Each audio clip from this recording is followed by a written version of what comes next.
لیمری وحلل عقدۃ من لسانی یفقهوا قولی صلاۃ و سلام علیک یا رسول اللہ وعلی آلہ وصحبہ یا حبیب اللہ۔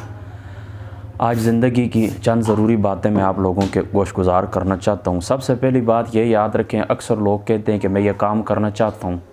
لیکن پھر پریشان ہو جاتا ہوں، نہیں کرتا، کہ ارد گرد ہمارے جو رشتہ دار ہیں وہ کیا کہیں گے، دوست کیا کہیں گے، پڑوسی کیا کہیں گے۔ اس بارے کے اندر میں آپ کو آسان فارمولہ اور زندگی کا اصول سمجھاتا ہوں۔ یاد رکھیں، کوئی بھی کام کریں اس بات کی پرواہ نہ کریں کہ دوست کیا کہیں گے، اس بات کی پرواہ نہ کریں رشتہ دار کیا کہیں گے، اس بات کی پرواہ نہ کریں پڑوسی کیا کہیں گے، ہمارے جو کولیگز ہیں وہ کیا کہیں گے، اس بات کی بالکل بھی پرواہ نہ کریں، بلکہ صرف اور صرف اس بات کی پرواہ کریں کہ آیا یہ بات جو میں کرنے جا رہا ہوں میرا اللہ تعالیٰ مجھ سے راضی ہوگا، اس کے رسول راضی ہوں گے یا نہیں۔ اگر اللہ تعالیٰ اس کا رسول راضی ہے، ساری دنیا خفا ہو جائے، پرواہ نہ کریں۔ اور اللہ تعالیٰ اور اس کا رسول ناراض ہیں اور اس بات کے، اس فعل کے کرنے میں اگر ساری دنیا آپ سے راضی ہے تو اس کو نہ کریں، بس یہ بات یاد رکھیں۔ دوسری بات، ہمارے معاشرے کے اندر ایک بہت بڑی جو خرابی پائی جاتی ہے، دیکھیں آج کل کے زمانے کے اندر، پہلے میں آپ کو بتا دوں کہ ایک روایت آقا علیہ الصلوۃ والسلام کا ایک فرمان ہے، اس کا خلاصہ یہ ہے کہ اچانک کی موت، اچانک آنن فانن، جس میں بندے کو توبہ کا موقع بھی نہ ملے وغیرہ وغیرہ، ایسی موت شریعت کے مزاج شریعت کے مطابق، یعنی شریعت اس کو پسندیدہ نگاہوں سے نہیں دیکھتی۔ اچانک موت کو شریعت پسندیدہ نگاہوں سے نہیں دیکھتی۔ موت اس طرح ہو کہ انسان کو تھوڑا موقع مل جائے، بیمار ہو جائے، کسی کو اپنے پاس بلا لے، معافی مانگ لے، اسی طریقے سے اپنے کچھ گناہ وہ بخشوا لے، کچھ صدقہ خیرات کر دے، اپنی زندگی کے اندر کچھ ناانصافی ہوئی ہیں ان کی تلافی کر دے، اس کو موت سامنے نظر آئے، اپنی بیماری نظر آئے، حالات نظر آئیں، اس طرح ہونا چاہیے۔ یعنی پسندیدہ یہ اچانک موت پسندیدہ نہیں ہے۔ بہرحال پتہ ہے کیا ہے، اچانک کوئی مر جاتا ہے، اللہ تعالیٰ کے اذن سے لوگ اس کے اوپر باتیں بنانا شروع کر دیتے ہیں۔ مثال کے طور پر ابھی کسی شخص کو آپ نے دیکھا ہے، آپ کے ساتھ اٹھا بیٹھا ہے، اب تھوڑی دیر بعد اس کی اطلاع ملی ہے کہ وہ فوت ہو چکا ہے، تو ہم لوگ، ہمارے معاشرے کے اندر بالخصوص علاقہ چھچ کے اندر یہ رواج ہو گئی ہے کہ ہم لوگ اس کی برائیاں کرنا شروع کر دیتے ہیں کہ اس نے اس طرح کیا تھا، اس کی سزا ملی ہے، اس کے گھر کے اندر ٹینشن تھی، ہو سکتا ہے خودکشی کر لی ہو سکتا ہے کسی کے ساتھ دشمنی ہو۔ یعنی ظن المؤمنین خیرا، مومن سے ہم اچھا گمان نہیں رکھتے، یعنی یہ نہیں کہتے کہ اس کا ٹائم مکمل ہو چکا تھا، لا یستقدمون ساعۃ ولا یستاخرون، جب ٹائم مکمل ہو جائے تو ایک سیکنڈ نہ بات آگے ہو سکتی ہے نہ پیچھے ہو سکتی ہے۔ کل نفس ذائقۃ الموت ثم الینا ترجعون، اللہ تعالیٰ کا ایک حکم تھا، کل من علیہا فان ویبقی وجہ ربک ذو الجلال والاکرام، سب نے فنا ہونا ہے، بس ٹائم اس کا مکمل ہو چکا تھا، یہی اس کی زندگی، اس کے لیے مغفرت کی دعا کریں۔ دیکھیں نا، حضرت عائشہ صدیقہ رضی اللہ تعالیٰ عنہ آپ سے مروی بھی یہ روایت موجود ہے جامع ترمذی شریف کے اندر کہ اموات کو برا بلا نہ کہو، اس کا کوئی جو عمل تھا برا تھا یا اچھا تھا، جو بھی تھا وہ اپنے انجام کو پہنچ چکا ہے، اصل سچے راستے کے اوپر وہ جا چکا ہے، اللہ کی بارگاہ میں وہ پیش ہو چکا ہے، اب وہاں پر کسی قسم کے دلائل کی ضرورت ہی نہیں ہے۔ اگر اس کا کوئی برا عمل تھا وہ اللہ تعالیٰ کی بارگاہ میں پیش ہو گیا ہے۔ ہمیں بحیثیت مسلمان یہ چاہیے، ہم اس کی اچھائیوں کو یاد کریں، اس کی بخشش کے لیے، اس کے درجات کی بلندی کے لیے دعا کریں، لیکن ہم کیا کرتے ہیں، اس کی اچانک موت کو مذاق بناتے ہیں، باتیں کرتے ہیں، اس کی غیبت کرتے ہیں، یہ کہتے ہیں اس نے خودکشی کر لی ہے، یہ کہتے ہیں کہ اس نے فلاں فلاں گناہ کیا تھا، اس کی سزا ملی ہے۔ یہ معاشرے کے اندر ایک بالکل بری رسم ہے، اس کو ہمیں ختم کرنا ہوگا۔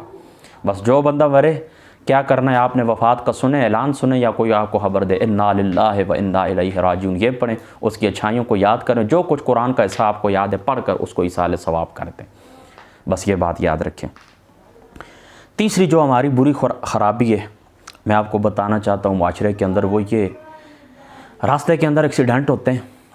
ہم لوگ کیا کرتے ہیں کہ بجائے اس کے کہ اس کو ہم ریسکیو کریں، ہم اس کی مدد کریں،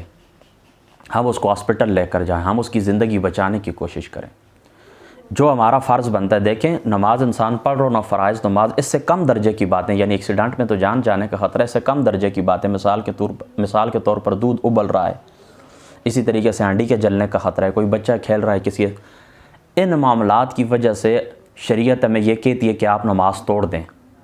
تو پھر آپ خود سوچیں کہ ایک انسانی جان ہے، اس کی کتنی اہمیت ہے۔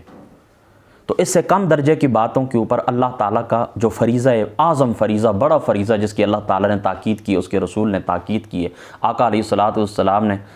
کفر اور اسلام کے درمیان اس کو حد فاصل قرار دیا ہے، نماز۔ کفر اور اسلام کے درمیان حد فاصل اللہ تعالیٰ نے، اللہ کے رسول نے کس کو قرار دیا؟ نماز کو۔ اتنی محترم بے شان عبادت،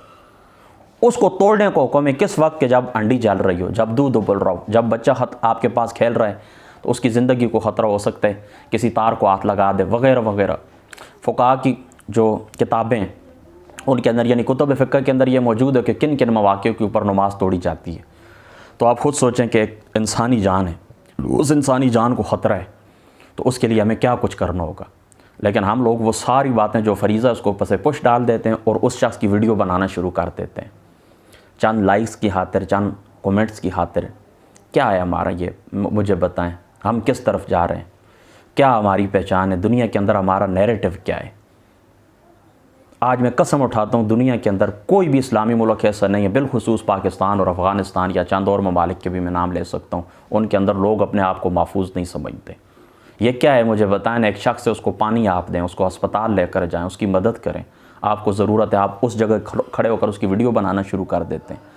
اور مزے کی بات میں بتاؤں کہ میں نے کئی دفعہ اس طرح دیکھا ہے کہ اچھے بھلے چلو ایک تو ناسمجھ عوام ہے اس کو چھوڑ دیں، بڑی خوبصورت داڑھیوں والے اوپر امامے باندھے ہوتے ہیں اور گاڑی کے اندر بیٹھ کر ویڈیو بنانا شروع کر دیتے ہیں، چہرے ان کے اتنے خوبصورت، داڑھیاں ان کی اتنی خوبصورت، امامے ان کے اتنے خوبصورت۔ میں پوچھتا ہوں کہ کیا یہ صرف دنیا کو بتانے کے لیے کہ من قتل نفسا بغیر نفس او فساد فی الارض فکأنما قتل الناس جميعا ومن احیا فکأنما احیا الناس، کہ جس نے ایک جان بچائی اس نے پوری انسانیت کو بچایا۔ لزوال الدنیا اہون علی اللہ من قتل رجل مسلم، یعنی انسانی جان کی حیثیت اہمیت جو بیان کرتے ہیں ممبروں کے اوپر بیٹھ کر، یا صرف یہ بیان کے لیے کہ ہم لوگ پڑھیں اور ممبر کے اوپر بیٹھ کر بتا دیں، یا اس کے اوپر کبھی ہم نے عمل بھی کرنا ہے؟ لما تقولون ما لا تفعلون، عمل کی باری کب آئے گی؟ پوری زندگی ہم گفتار کے غازی ہیں، کردار کے غازی نہیں ہیں، بس باتیں کرتے رہتے ہیں مسلسل، نجی کو گھر کے اندر ہو تب بھی اپنی نصیحت، اپنا فلسفہ لوگوں کے اوپر جھاڑتے رہتے ہیں، ممبر کے اوپر بیٹھتے ہیں تو سپیکر کو چھوڑتے نہیں ہیں، اور یہ باتیں لوگوں کے لیے رہ گئی ہیں، ہم نے خود عمل نہیں کر رہے ہیں اس کے اوپر، اللہ تعالیٰ کی بارگاہ کے اندر پیش نہیں ہونا، یہ جو زندگی اللہ تعالیٰ نے عطا فرمائی ہے ایک ایک سیکنڈ کا حساب نہیں دینا ہے۔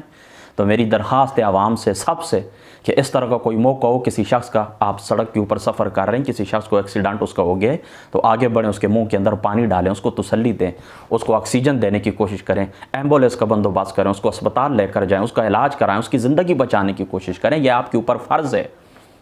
میں پھر اپنا جملہ دہراتا ہوں، یہ آپ کے اوپر فرض ہے۔ اللہ تعالیٰ قرآن کے اندر فرماتا ہے کہ جس نے ایک جان بچائی گویا کہ اس نے پوری انسانیت کو زندگی عطا کی۔ تو یہ بہت ہی گندی بیہودہ رسم ہے، میں کہتا ہوں میرے پاس الفاظ نہیں ہیں، میں کس کے اندر کن الفاظ کے ساتھ اس کی مذمت بیان کروں، اور کس منہ سے میں ان لوگوں کو انسان کہوں کہ جو پاس کھڑے، میں ان کی پگڑیوں کو، ان کی داڑھیوں کو، ان کے خوبصورت جبے کبوں کو میں کیا کروں؟ میری سب سے درخواست یہ کہ آئندہ آپ نے ایسا نہیں کرنا ہے۔ صحیح ہو گئی بات؟ اور چوتھی بات یہ، اور اس نشست کی آخری بات ہے، بعض لوگ مجھے کہتے رہتے ہیں کہ ہم اس طرح کرتے ہیں کہ نماز پڑھتے ہیں، عبادت کرتے ہیں، اس کے اندر لذت نہیں ہے۔ اس کے اندر کیا ہے؟ لذت نہیں ہے۔ تو یاد رکھیں، عبادات کے اندر اگر آپ لذت چاہتے ہیں، نواز جو اللہ تعالیٰ کی بارگاہ کے اندر آپ کھڑے ہوتے ہیں، اس سے ملاقات کا، اس سے باتیں کرنا، اس کے راز و نیاز کی باتیں، یہ نماز ہے۔ اگر ان کے اندر آپ چاہتے ہیں کہ ہمیں لذت آئے تو اپنی نگاہوں کی حفاظت کریں۔ بس یہ بہت ساری طویل، یوں سمجھے کہ 200-400 صفحات کی جو تشریح ہے میں دو لفظوں کے اندر بیان کر رہا ہوں۔ اپنی عبادات کے اندر اگر آپ لذت چاہتے ہیں کہ ہمیں عبادات کی لذت محسوس ہو، چاہے وہ نماز ہے، چاہے وہ روزہ ہے، یا نیکیاں کچھ بھی ہیں، تو اس کے لیے آپ کیا کریں؟ اپنی نگاہوں کی حفاظت کریں۔ یہ جو بری نگاہ ہے یہ شیطان کے تیروں میں سے ایک تیر ہے، یہ اس کے جال ہیں، بس اس سے آپ نے بچنا ہے۔ اپنی نگاہوں کی حفاظت کریں، انشاءاللہ تعالی عبادات کے اندر لذت محسوس ہوگی۔ واخر دعوانا ان الحمدللہ رب العالمین۔